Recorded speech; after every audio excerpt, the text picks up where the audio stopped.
Welcome to our session tonight about college admissions, essays, and supplements. My name is Kevin Organichek. I am the founder of TPAPT. We are an organization committed to helping local tutors, teachers, and test prep professionals thrive in today's dog-eat-dog world of college admissions and test prep. And we're pleased to welcome Suzanne Gannon, the essay conqueror, to talk to us tonight about the nuances involved in the essay and how to get started and all of the things that go into writing an excellent essay. So Suzanne, I want to turn it over to you. Welcome, and we're pleased to have you. Thank you so much, Kevin, and thank you to TPAPT. It's good to see you all. I guess I'll dive right in, Kevin, right? Perfect. We're just going to go for it. Okay, great. So as Kevin said, I have been coaching students who are applying to college, helping them with the written portions of their applications for several years now. And I come to it from a background of reporting and writing as a journalist, which means I'm a good interviewer, which is important to this process. And I too, as a person who's participated in workshops for so many years, I never realized this before getting into this little business, that knowing how to talk about writing is a key skill in sort of instructing kids on sort of how to make their story the most reflective and sort of authentic story to them that it can be. So it has been a blast. I love getting to know all of them and all of you. So what I think works well is to approach the essay writing process in a spirit of discovery and exploration, and to do that as an explorer who the terrain that you are exploring is basically your own life, your interests, your passions, your achievements, your emotions, your relationships, etc. But to really be fearless in figuring out where you've got like a passion center that will enable you to write with more ease. As we know, the best way to get better at your writing is to be a reader, to read what the experts write. And unfortunately, there is a lack of reading among adults and students of all kinds today, and that makes it harder to be more effective in our written communications. So reading essays that exist from past application years, standout essays, is always an excellent tool, just sort of dissembling them and figuring out where, the spots are where the narrator really shined in getting their point across, or where they really convincingly reflected on how some obstacle affected them or how they got through it. So in terms of what the climate is right now, many of you, I'm sure, are experts in this space. It's a shifting landscape for sure. Applications are up, which is great, but in some ways the results and outcomes are sort of indeterminate at this point, because everything is in flux, in part because of COVID, in part because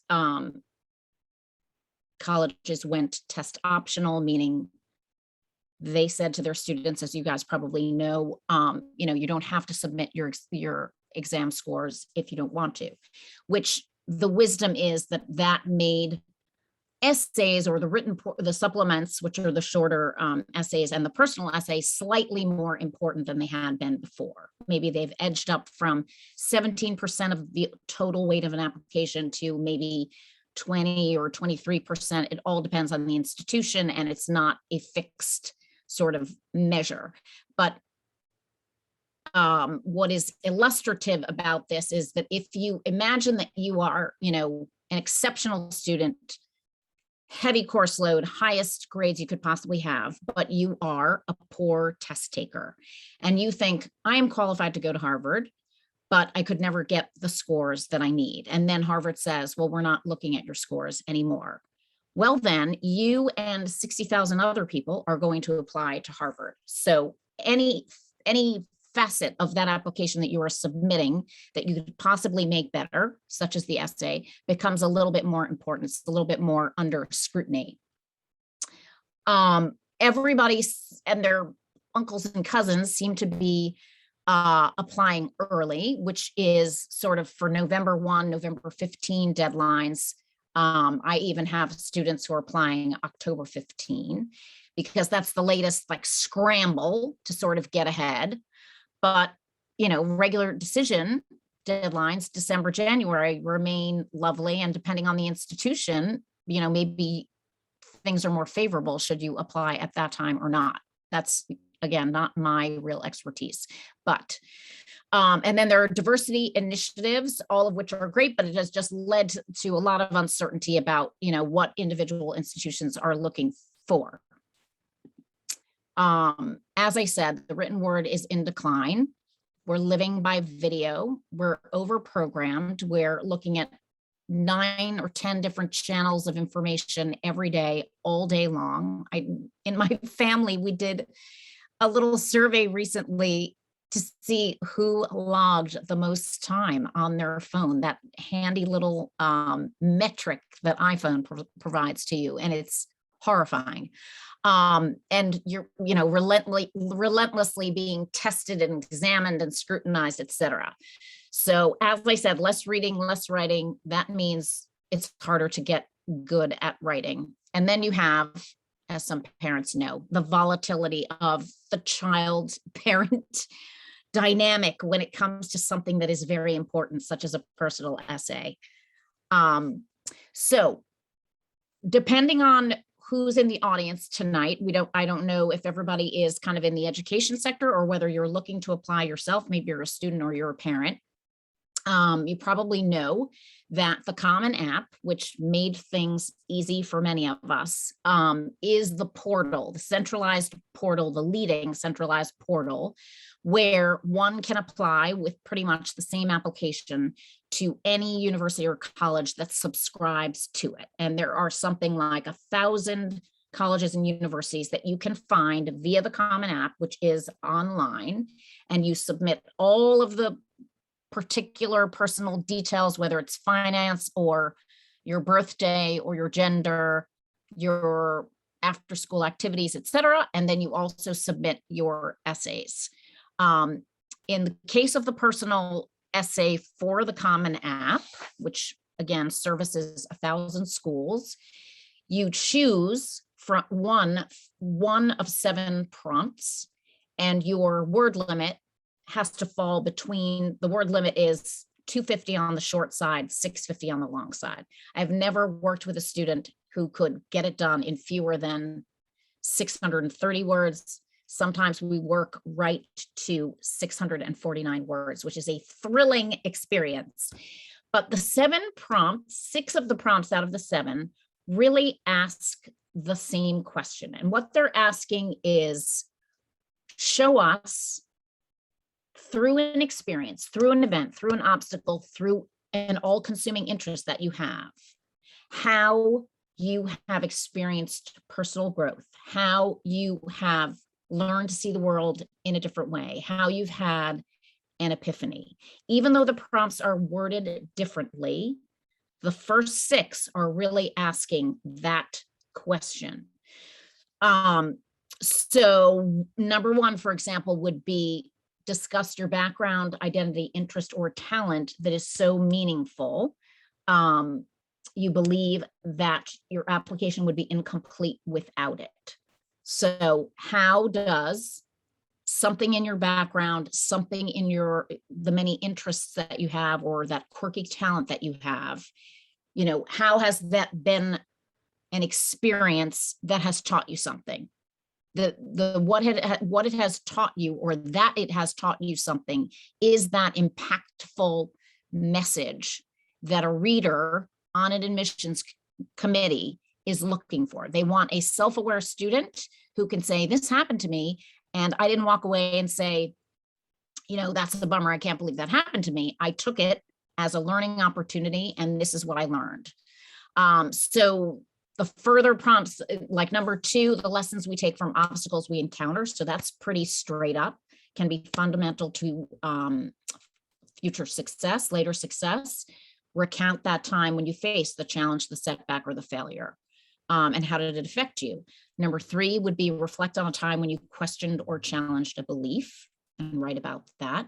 Number 4, which is a new prompt of about the last 2 or 3 years that was introduced at the peak of COVID's despair as a way of introducing some positivity into the application, is reflect on something that someone has done for you that made you happy or thankful in a surprising way.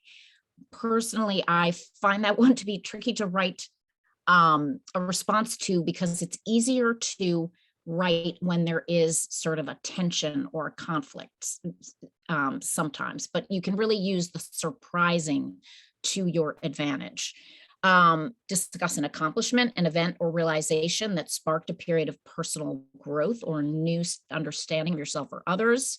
Or then the last one, and I love this one, the last shaped one that I love, is describe a topic, idea, or concept that you find so engaging that it makes you lose all track of time.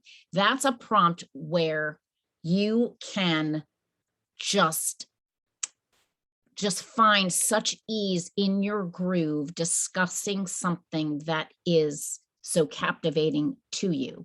And then you can sort of fit that essay, attach to that essay all the stuff that you need to attach to paint that picture of yourself that the admissions committee can see. Number 7, I rarely coach students to work on this one, but it's share any topic of your choice. It can be something you've already written or one that responds to a different prompt. That one is a really tricky one if the applicant is not a very skilled writer, or if they don't have a piece of writing that has been vetted, prior to application time. So I generally recommend the prompts that have a little bit more structure.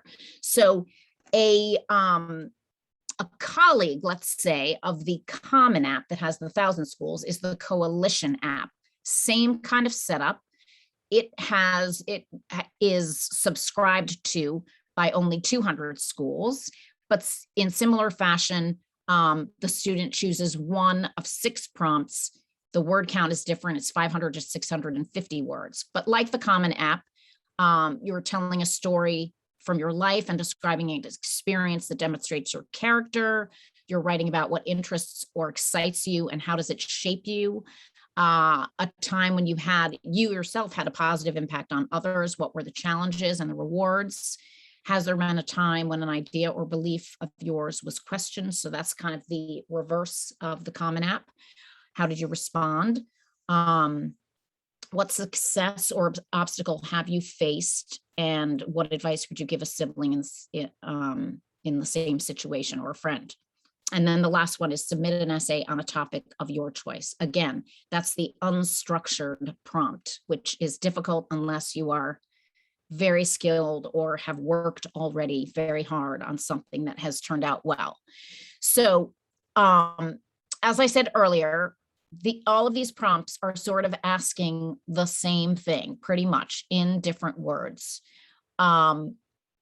They want to know, the metaphor that I like to use is, imagine that you, the student who's applying, who's the narrator in the essay, imagine that you are invited into a rally car race. I don't know if you guys know what that is. It's different from a racetrack race. It's a race of cars over terrain. And usually the terrain is very interesting terrain. And let's say that in this rally race, the starting line is down on the Cape of Good Hope, the southernmost tip of the continent of Africa. And you're going to race all the way to Algeria up in northern Africa. And along the way, you're going to get flat tires. You're going to be caught up in a stampede of wildebeests who dent and flatten, the roof of the car.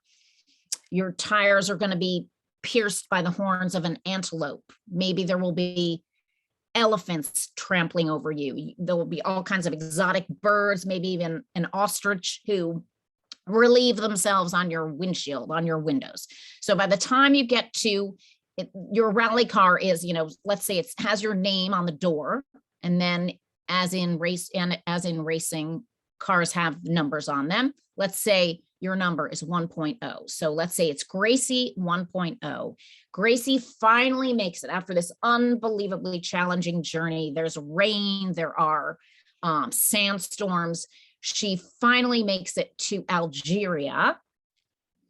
And they say, okay, you won, and you are treated to some time in the car wash and some time in the body shop. So you go through the body shop, you get those dents pulled out, you get the tires inflated, your windshield gets replaced, you're all polished up, painted, hand waxed, and you go through the car wash, and suddenly your new windshield is just sparkling and clean.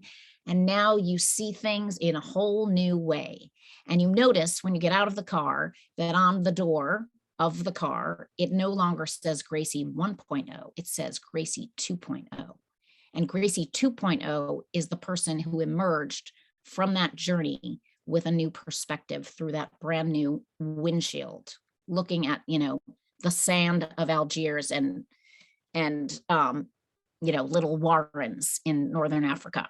So that's the way I think about it. What is the change? What's the delta? And can you articulate it? Prompts also govern the University of California application, the written portions of the University of California application. They're called the personal insight questions. They call for a shorter answer, just 250 to 350 words. As many of you know, writing shorter is a lot harder than writing longer. Every word has to count. You've got to be strategic in the way you set up your response. There are 9 schools that are part of the UC system. There's another system in California, Cal State, has a different application, but this one consists of 9 schools that you can apply to.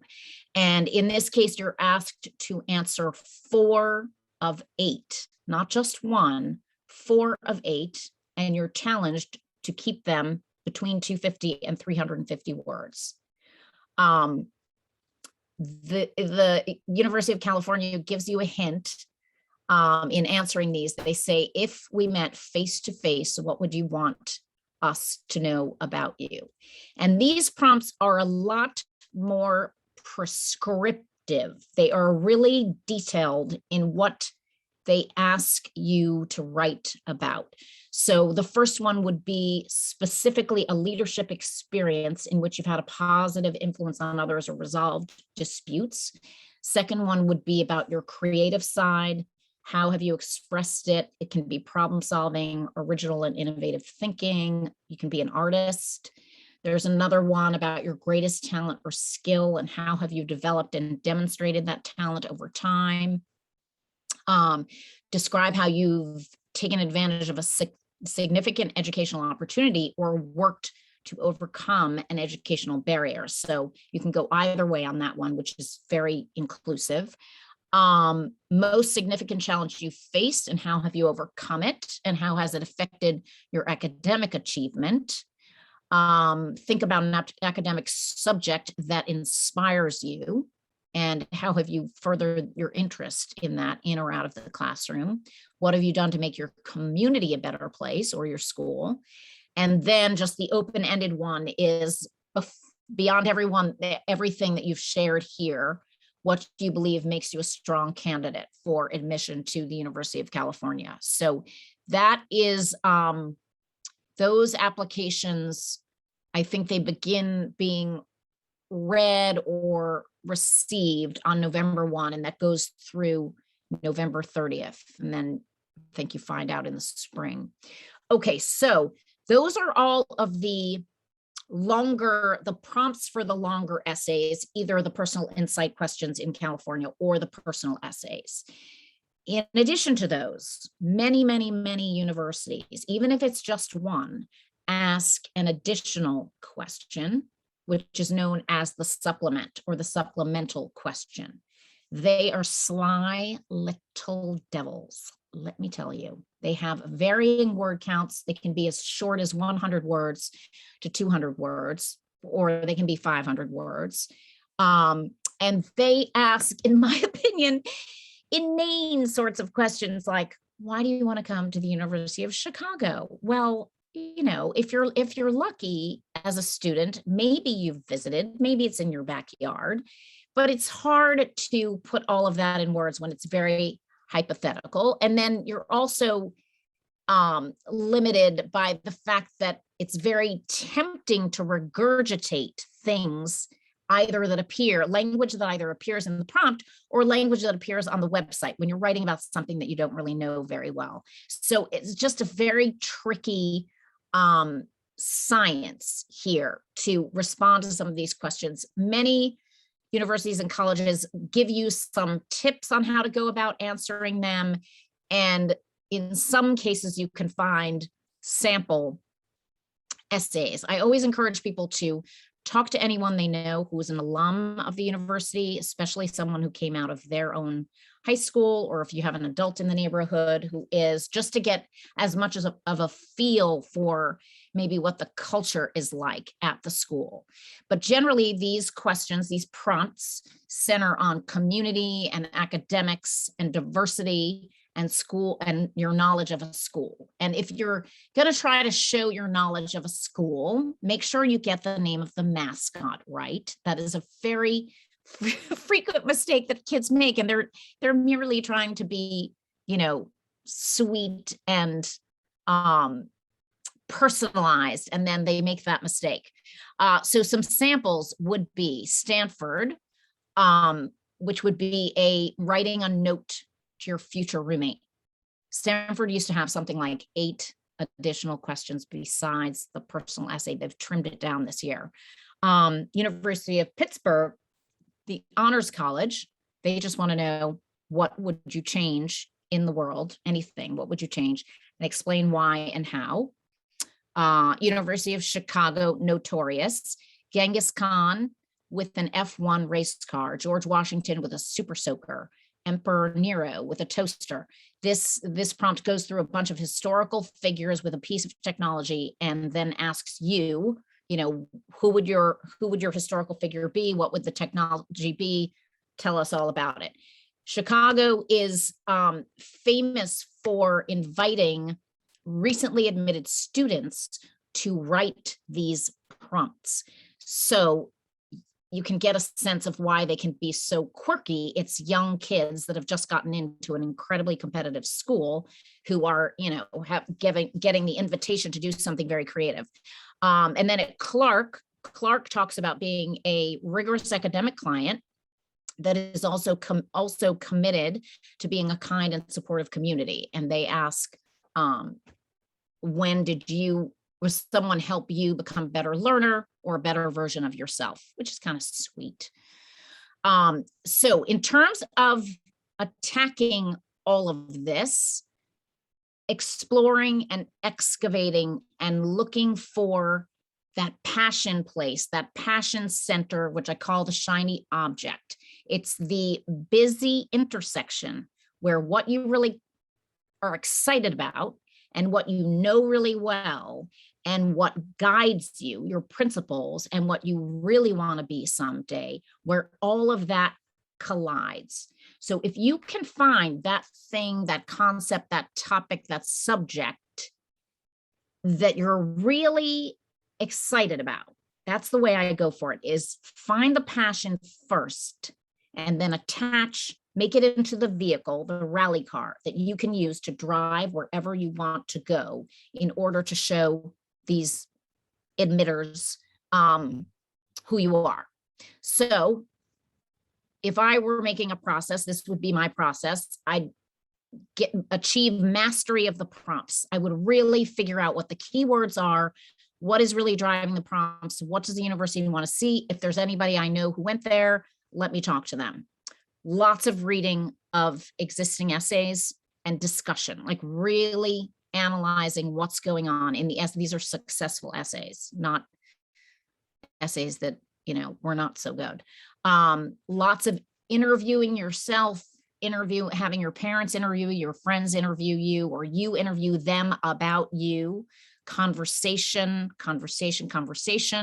Then there are exercises. I'll take you through one exercise, but there are exercises that I do, for example, but I'll take you through one that get at all of this stuff. And then drafting, conversation, editing, conversation, revising. Any of you who are writers out there, you know the depths of the revision process. It can be maddening. So the maxims that I keep in mind for myself and when I'm talking to students are, of course, the time-tested showing versus telling. So give us as many details. Specificity is going to trump summary every day of the week. So rather than saying that you are exhausted, tell me why you're exhausted. So I could say, I'm exhausted. And the person who's listening to me knows that I'm exhausted, but they don't really have a handle on exactly what I'm talking about. But if I say, I'm a single mom, don't have a partner, I have 3 kids, I'm getting my PhD, and I also have this very high-powered job, and I'm sleeping only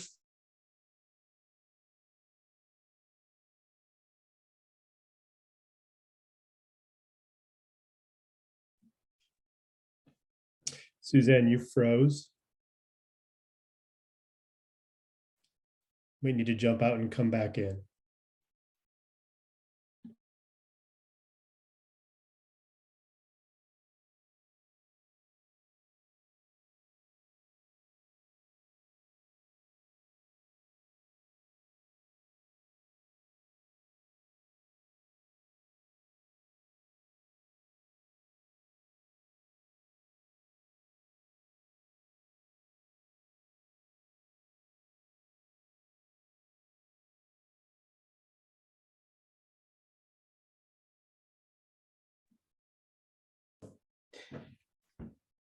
We need a musical interlude.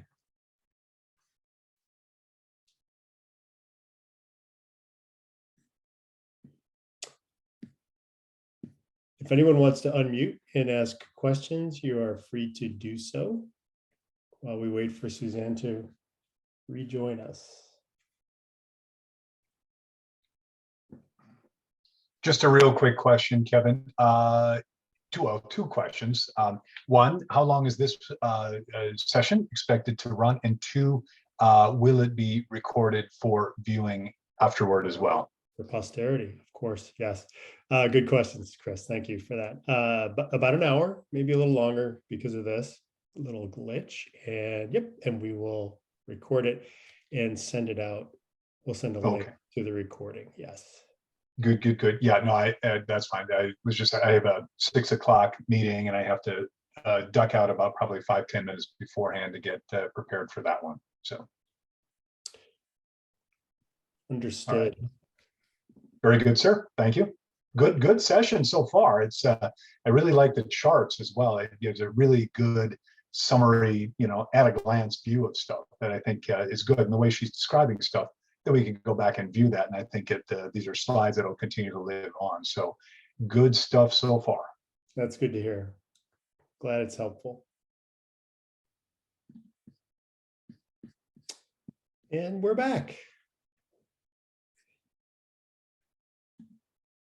Suzanne, you are on mute, but your video is working. There you are. I'm sorry. Was that me or? It must be that you must be in a rural part of the country, like Connecticut or New York City or something, right? So I was the only person who dropped off? Yeah, you froze and then you dropped off, but oh my I gosh. remember where you were. We were talking about details. Okay. We were talking about how saying one is exhausted is not the same as saying yes. Then you went into exactly. Yeah. Okay, my Wi-Fi is completely strong.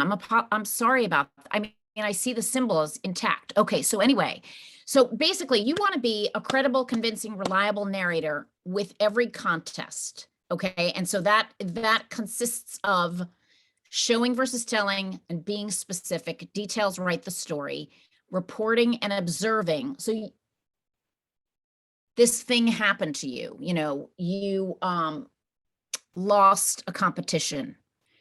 You can report, I observed that I lost the competition, and report that you lost the competition.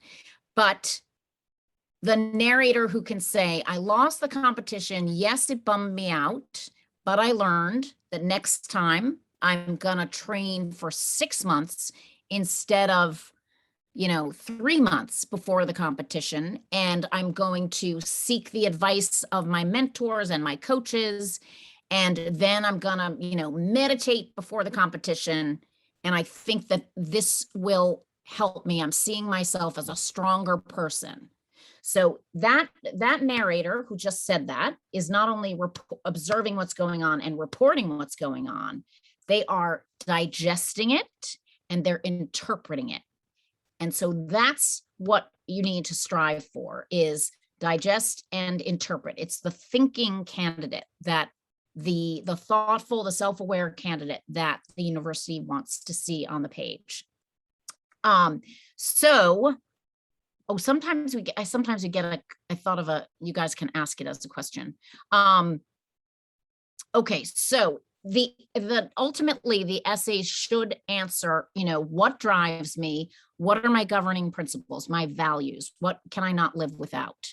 Did I show that I'm not perfect, that I have indeed some humility? What did I learn? Did I show that I see the world differently now? And was I careful with the writing of the essay? Was I careful with the construction, with the grammar, with the punctuation, with the literary devices? So let me interrupt you for just 1 second. Sure. I don't know if you want the presentation back up, but it is not back up right now. So if It's you're not back up. recording the slide, Okay, let's see. you screen share and you should be good. All right. Let's see. Okay. Screen share. All right.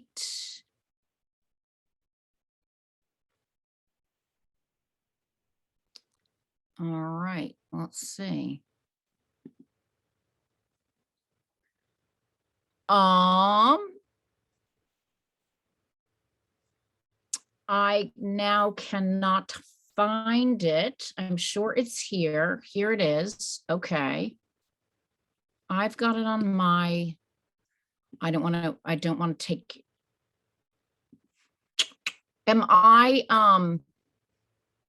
I don't know, Kevin. I have the presentation up on my screen and I can see you guys on Zoom.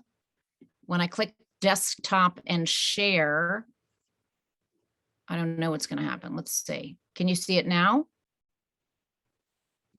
Yep, you're all set. Okay, great. Sorry about that, you guys. Okay, so people often ask about topics, right?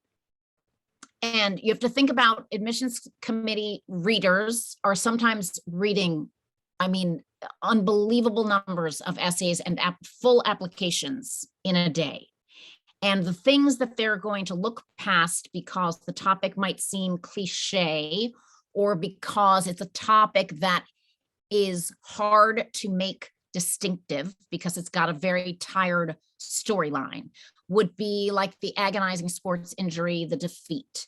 It would be the class or the group trip to volunteer, maybe to a developing world country. It might be a death, a divorce, abuse.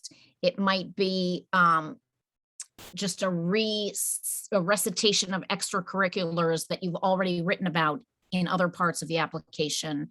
Academic difficulties, an immigration story, believe it or not, moving or changing schools, that happens to a lot of people all the time. Your high school romance. You don't want to write a profile of another person. If there's a person who has made a tremendous impact on you, you can figure out a way to incorporate that, but you should shy away from developing a full-on portrait about them, because this essay is about you. Faith and religion and politics, and then sexual orientation, gender identity. If you can tell a story in which those things are a factor, a frame of the story, but you're telling the story in order to get to another point, then go for it. But a lot of times that alone as a subject, just as, you know, an agonizing sports injury is, it can be sort of just a cliched subject. And in that case, a reader is not going to may not invest the time in it. So I'm looking at the time, it's 8:36. I'll give you just some funny essay topics that students I know have worked on, have included, you know, a girl who had a case of the hiccups for 3 years, a kid who loved nothing more than to be out fishing in the middle of the night, a girl who developed a passion about advocacy for healthy body types by being on TikTok and noticing that she was obsessed with like bad thinking on body types.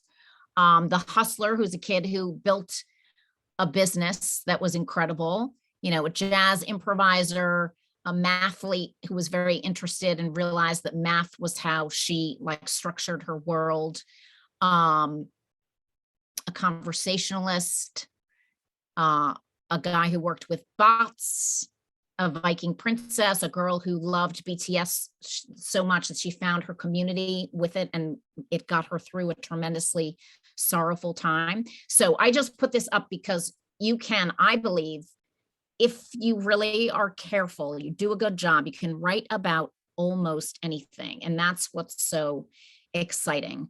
So the little exercise that I'm gonna do with you guys is what I call the suitcase. And it riffs on a metaphor that we use in writing, especially personal essay or memoir or creative nonfiction, like first person writing, which is to unpack the writing. A lot of times when we write in a telling fashion and don't disclose the details or the specificity or the meaning of what we're trying to say, we're sort of writing in code. Just as I said, I'm exhausted versus I have 6 kids, I'm getting my PhD, right? There's a big difference. So we talk about unpacking the writing when something has been written that is not easily understood or where there could be many interpretations of what you've written. You want to unpack the suitcase. And so the exercise that I do is that you imagine that you are a private investigator who's been hired to gather details on this very mysterious, nondescript woman who may or may not be a drug smuggler. And she might be embezzling money. And you, as the private investigator, are hired to follow her on a trip. And on the trip she's going on, she brings this big suitcase, which is a big black, webbed nylon suitcase, no pom-poms, no monograms, no stickers from previous flights. There's nothing distinctive about it. You look at it, you know nothing about this woman based on what the suitcase looks like. There are a million of them at JFK at any point in time. And she disappears on the flight. You get no intel on her from looking at her person, and certainly none from the suitcase.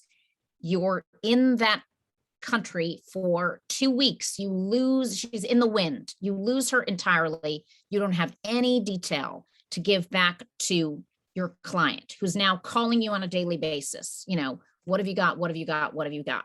And your big break comes because you're thinking you are going to be fired. You're going to lose this client.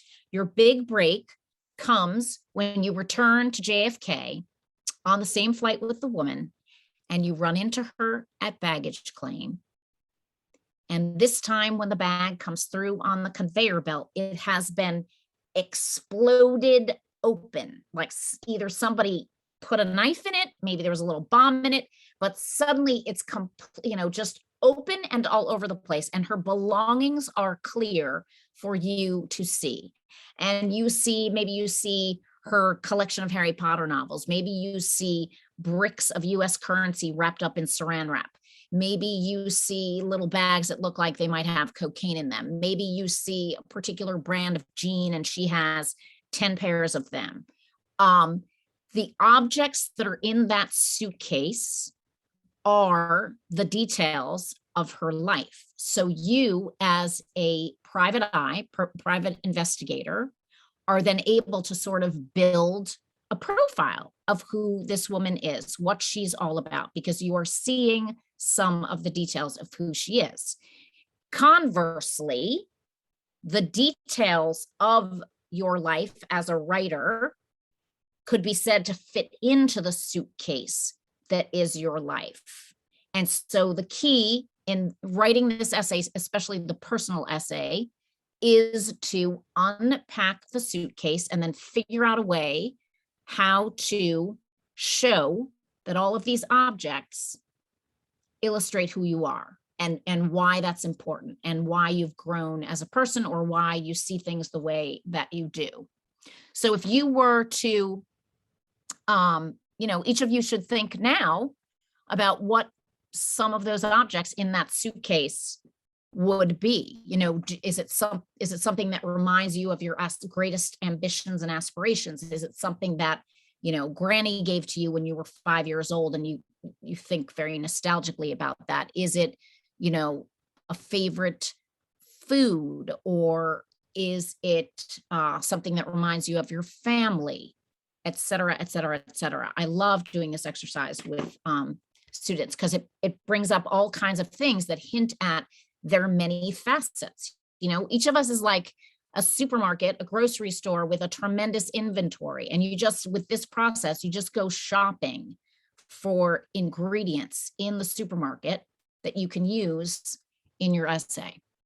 You're not buying, this essay should not be a frozen meal from the frozen aisle. That's all packaged up. It's in the saran, it's in the carton. No, you in this essay are shopping in produce, you're shopping in grains, you're shopping in fish and meats, and making that meal that is your life or the story you want to tell.